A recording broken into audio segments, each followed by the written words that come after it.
Today, by request, we are checking out one of 1989's best arcade hack and slash games, that is Strider. A quick rundown: if you are unlikely familiar with the premise of Strider, it is loosely based around a manga and features a dystopian world controlled by the evil Grandmaster Mayo, in which the character Hiryu of the Strider organization has vowed to end this and restore peace for humanity. Every time I have played Strider over the years, I have instantly thought of a Neo-Russia setting, for some reason or another. Now, let's point some things out. Most, if not all, of the home computer conversion ports are by the notorious US Gold. Why? Because that's how it was, and most 8-bit micro magazines could make terrible ports look like the best thing since sliced bread. Again, like always, if a particular port isn't included, I sincerely apologise, but these are the main versions regardless. I will also point out that this video will focus on direct arcade conversions, and so the NES version, for example, won't be included because of its difference. Neither will reboots such as the very awesome 2014 reboot, that is. I will also not include the Sharp X68000 version, as many think that is unfair comparison. Anyways, let's go.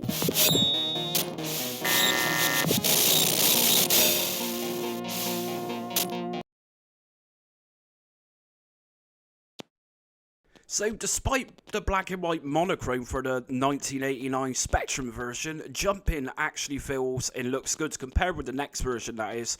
Entering the game on the glider looks very nice, but due to the lack of background, just doesn't give it much substance or depth.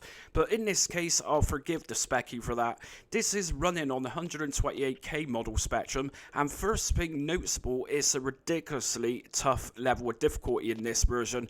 I can generally finish the first stage playing the arcade original without losing any lives. I was lucky enough to get to the first halfway boss without having to continue, which brings me to the next point. Instead of flames raining down on you after that brief encounter, when they come down on you incrementally, the whole lot comes down in one go, which I wasn't expecting.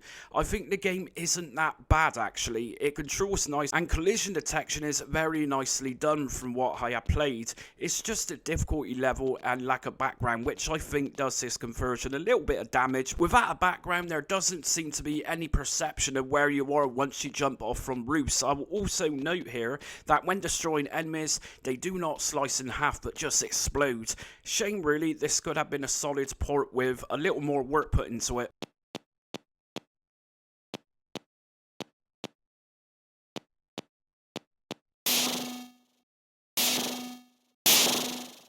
There really isn't much to like about the 1989 CPC version. Quite literally, the only reason I rank this after the ZX Spectrum port is simply that this had colour to it. It seems too difficult for its own good, just like the Spectrum version did. But surprisingly, if you can get past how the Spectrum version looks, then stick with that port. No music with Amstrad CPC's conversion, just some bleak sound effects. Talking about colour, the actual colours used in this game just look nasty in my opinion. Although the entrance seems a minuscule little better than Spectrum's, it's just not enough to say the entrance sequence is anything special at all. It would have taken the coder a few seconds just to type in AD 2048 to give it that arcade feel. Sadly, many of these ports missed it. To you it might seem sad, but to me it really sets the scene collision wise, and controller is much like Spectrum's version 2. I think one of the ugliest parts of the Amstrad game is that when killing enemies they explode into a horrible shade of orangey brown.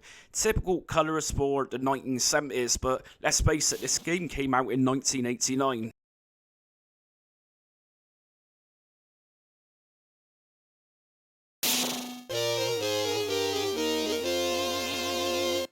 So where do I begin with the C64's problems with this 1989 Strider conversion?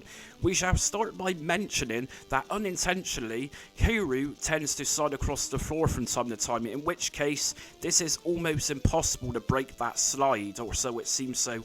Secondly, most of the enemy sprites and even power-ups are missing from this game. Jumping in somersaults and climbing up walls just doesn't seem to dazzle much in this conversion. We can have music on or off during gameplay, which is fine. It's a C64 game after all. Difficulty level for this port is pretty cruel. Whether or not US Gold has a team of sadists working on this game at the time is not known, but it wouldn't surprise me. The boss midway after defeating him should have a bunch of flames that you need to hide in cover from. Not in this version. After defeating him, I was in a hurry to take cover, but wasn't any point really. Something that happened more after than not with the C64 port is frame rate drop every now and again. This tended to happen when slashing enemies. Music, of course, for our beloved SID chip with the C64 is pretty much top notch, and the graphics as well as sprites are not bad at all, but the game and mechanics itself really isn't that special.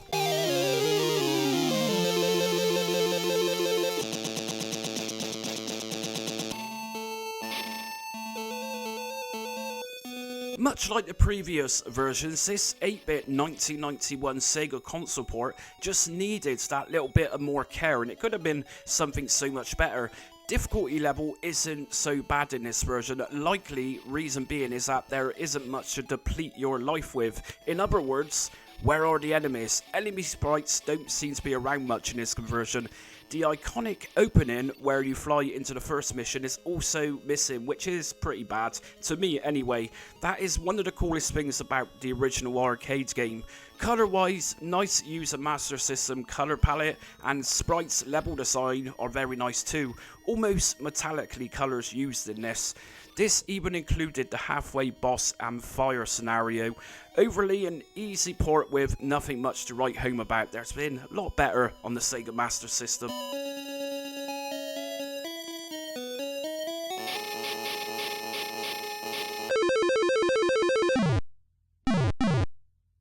Despite the lack of music with the IBM PC compatible 1989 release, this is actually a fairly good conversion. Yes, the sound effects are very bad, but gameplay wise is solid, and including awesome acrobatic jumps which are also nicely implemented in this version. Slicing enemies with the cipher also looks very nice in this too. There was a very slight delay using DOSBox for this, and I'm not sure if this is how it originally played. Overall, by far not the worst of the ports of Strider, but again, just really seems that a little more added work to this could have made a full difference.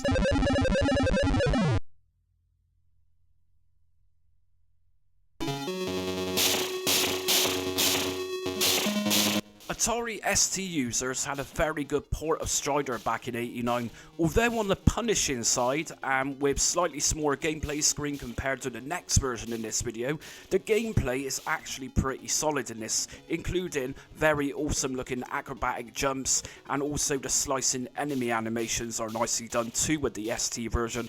Color wise is very nice with some darker contrast use, and collision detection is pretty much spot on there.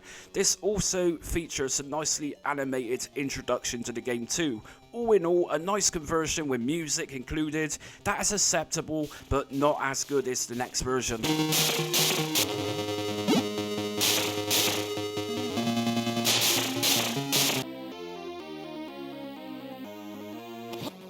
On the surface, the Commodore Amiga 1989 conversion actually plays well. It looks very faithful to the source material too. Music and sound effects are included simultaneously, and it also features the iconic flying in scene before Mission 1 begins, complete with the AD 2048 text appearing. Again, much like the other ports in this video, the game is seriously let down with the incredible difficulty level of this. Collision detection when attacking enemies is pretty good, and jumping also looks pretty well too. More enemy sprites are in this version, which makes it seem a little bit more authentic to what it's imitating. Something which the Amiga port did perfectly was the laughing sound when you die. It came complete with the animation too. Overall, an average port, but nothing groundbreaking like yesterday's version of Golden Axe.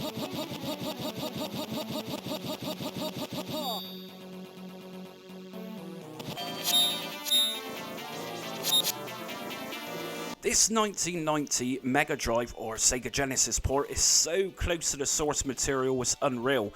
But yeah, smooth as butter to play. Sure, this is a tough game. In fact, seemed a little tougher than the arcade original. More importantly, Hiryu looks authentic to the original arcade game when he jumps in somersaults in the air.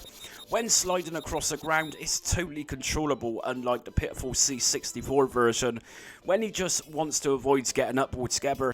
As you can see in the footage, colours are also spot on, and the animation when he dies also looks very awesome too. Mega Drive or Sega Genesis fans would have undoubtedly been very chuffed with this release. This port also featured all the original sprites, and so nothing was actually missing.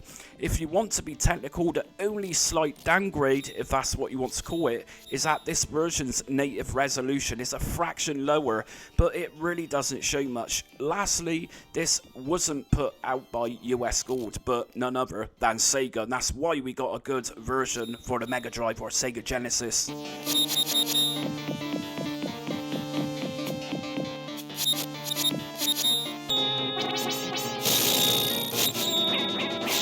Capcom Classics Collection Remix featured a port of Strider for the PSP.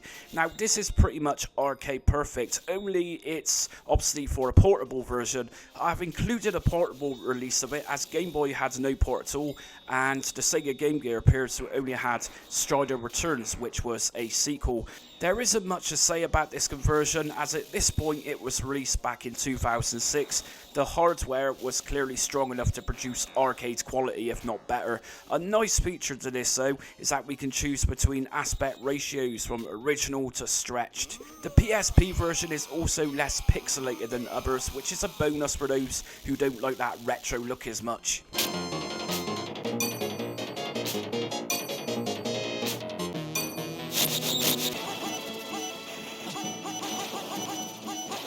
It's very unusual for me to say that a mirror port is better than the original arcade version, but in this case I'll happily make an exception. That's for the 1994 PC Engine CD's version. It's much like the original 1989 game with solid gameplay and visuals that match the original material really well. In fact, the PC Engine CD version seemed much more smoother to play, and without a doubt the soundtrack or background music just goes so well with this conversion. It's actually made the game feel much better to play in my case. Something else this had was a proper, almost cinematic opening with a little FMV-esque going on. Now of course the version was on CD, and so more data allowed to enhance audio. If you have yet to experience this version of Strider on the PC Engine CD, seriously give this one a go, and you'll likely agree that even flying into the first mission sounds so much better.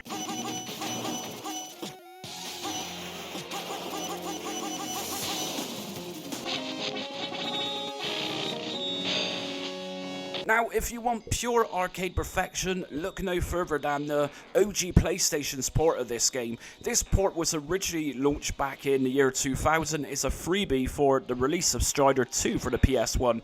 It was actually on a separate disc. It was later released again as a standalone game, complete with manual and even strategy guide. There are certain differences with this release, but not the type of differences that make it a different game altogether. In fact, just some slight enhancements, if you will. A button for autofire was added, as well as a dedicated button for sliding around.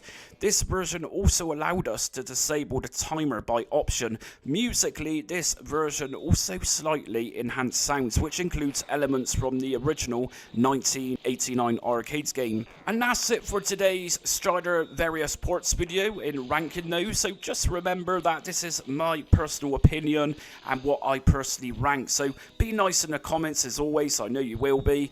And let us also know which your favourite port of Strider was in some memories. Have you got any memories of this game at all? Anyways, until next video.